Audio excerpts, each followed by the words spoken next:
6 people were arrested and 3 police cars damaged at the end of a protest against federal immigration raids in Brookhaven. The protest on Buford Highway near Cliff Valley Road was peaceful until about 9:30 last night. You can see the smoke in the air from the tear gas that police used to disperse the crowds. Atlanta News First reporter Alani Latang was at that protest when it started, and it started to take a turn. A protest against ICE comes to a smoky end. We saw protesters throwing fireworks toward police with some type of gas filling the air, causing people's eyes to burn. But before the chaos, people who are here as immigrants have every right to be here, and they deserve an opportunity to work hard and get a good life.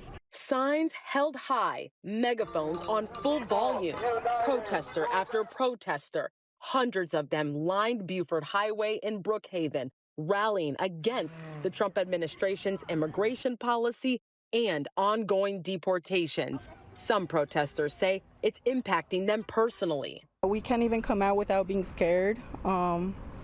We don't want to live like that. We came here not to live like that. We came here for a better life. It's important to acknowledge the fear, but understand that this is an act of terror against the immigrant community by the Trump administration.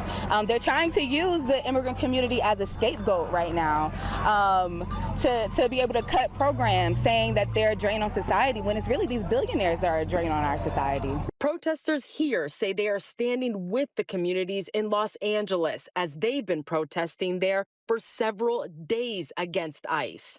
Good for LA. Let's do it. Let's go. The whole country should be out in the streets right now. President Donald Trump addressing those protests in LA. They're engaged in this willful attempt to nullify federal law and aid the occupation of the city by criminal invaders. That's what it is. They're invaders, no different.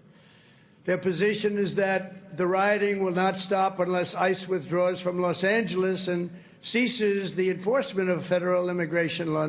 Protesters here say their message is they feel the majority of immigrants add value to their communities, and their removal, they say, is damaging. The immigrants are repressive tactics that the current regime is perpetrating are not serving the country. They're not making the country safer because most immigrants are just hardworking, trying to make a life for themselves. I'm Alani Latang, Atlanta News First.